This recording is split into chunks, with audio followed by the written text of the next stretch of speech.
दोस्तों, आज की कहानी है ननद जी ये घर मेरा नहीं आपका है। दोस्तों, कहानी शुरू करने से पहले अगर आपने हमारे चैनल को सब्सक्राइब नहीं किया है तो सब्सक्राइब कर लीजिए ताकि आपके पास पहुंचे हर नया वीडियो। अरे भाभी, इतना बड़ा मकान लेने की क्या जरूरत थी? एक ही तो बेटा है, वो भी नौकरी करने बाहर चला जाएगा और बेटियां तो होती ही अपने घर की हैं। वो दोनों भी तो एक दिन विदाई होकर चली जाएगी।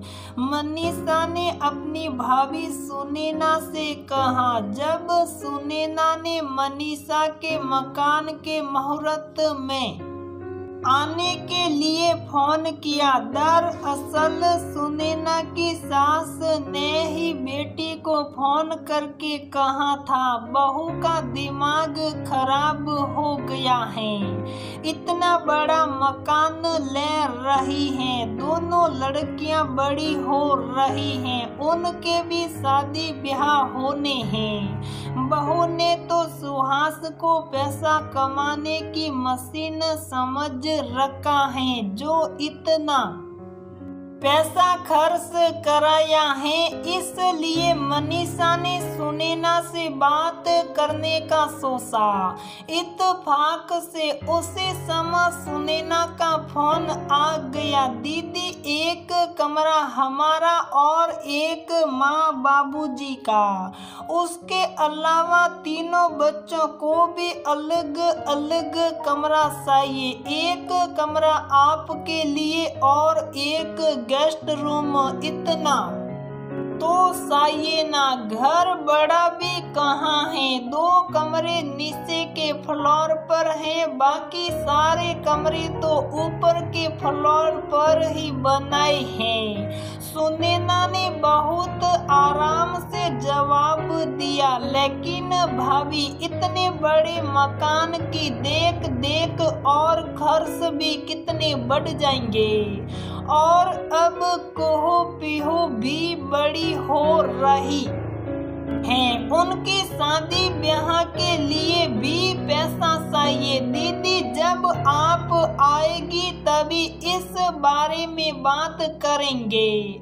मनीषा को भी बहुत कौतूहल हो रहा था, इसलिए वह मुहूर्त से 2 दिन पहले ही पहुंच गई।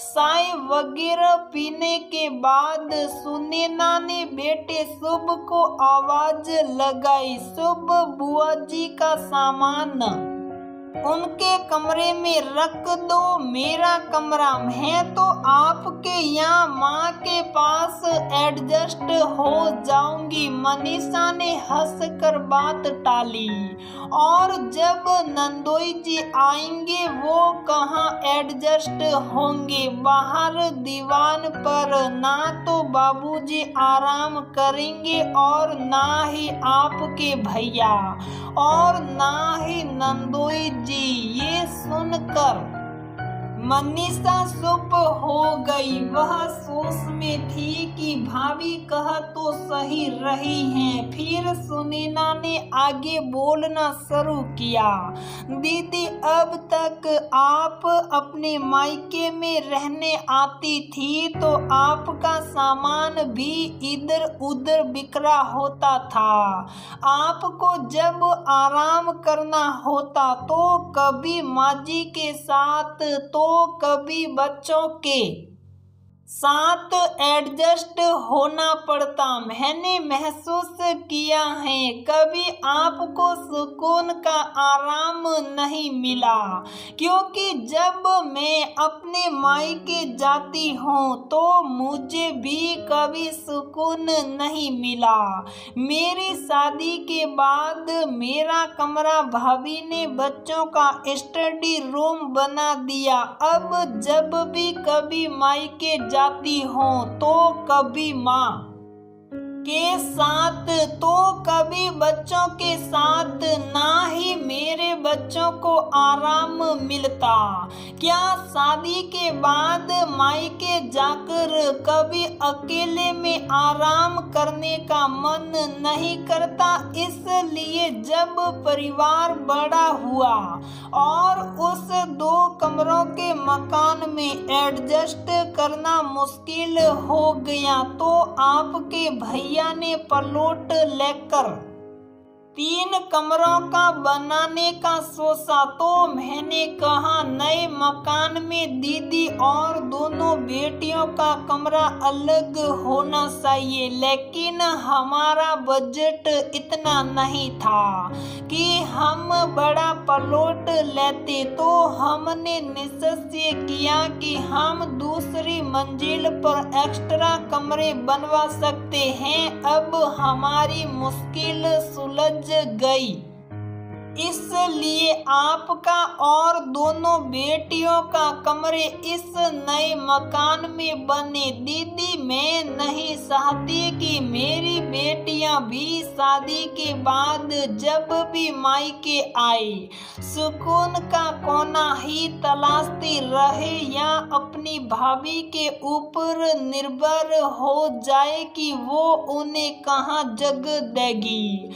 उन्हें कभी ऐसा महसूस नहीं होगा कि उन के यहाँ से जाने के बाद घर में उनके लिए या उनका सामान रखने के लिए जगह नहीं बची। माँ के घर में बेटियों का कोना हमेशा सुरक्षित रहेगा।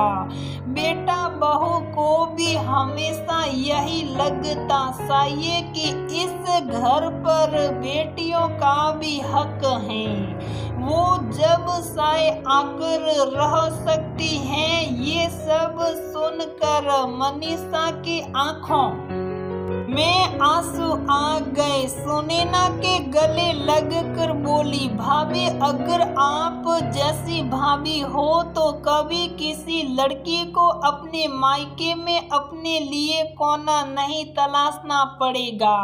देख लिया माँ, मेरा मायका हमेशा मेरा रहेगा। ये सब कहते कहते सुनैना भी रो पड़ी थी, क्योंकि अपने मायके में वो भी ये दर्द सहन करती थी। तभी सुनैना की सास उठकर दोनों के पास आई और दोनों को गले लगाकर बोली, बहू, तूने तो हमारी सोच ही बदल दी। इस तरह तो हमने कभी सोचा ही नहीं। तो सही कह रही है। हर लड़की अपनी शादी के बाद जब भी मायके जाती है अपना कोना ही तलाश करती हैं, जो शायद उसका कभी हुआ ही नहीं। तूने इस घर की बेटियों के लिए उनका कोना हमेशा रोशन कर दिया। नमस्कार दोस्तों, मैं आज आपके लिए उस औरत का दर्द बांट रही हूँ जो अपने मायके में अपने को ही ढूंढती है और कभी उससे मिल नहीं पाती। अक्सर हम सब यही सोचते हैं कि या तो बेटियों के लिए अलग कमरे रखे ही नहीं जाते। अगर किसी के घर में बेटियों का अलग कमरा होता है तो उसकी शादी के बाद उसमें से बेटी का सारा सामान निकाल दिया जाता है। अधिकतर बहुओं की पहले से नजर हो जाती है कि ननद का कमरा खाली होने वाला है तो उसका क्या प्रयोग करना है। मेरा विचार है, जरूरी नहीं सबके पास इतनी जगह हो कि वो सबके कमरे अलग बनवा सके, लेकिन अगर किसी के पास क्षमता है तो उसे बेटे का कोना हमेशा सुरक्षित रखना चाहिए। और अगर किसी के पास इतनी क्षमता भी है तो भी घर का कोई कोना ऐसा जरूरी होना चाहिए जो बेटी को मायके आने पर अपना सा लगे, उसे ये महसूस ना हो कि इस घर से उसका नाता खत्म हो गया।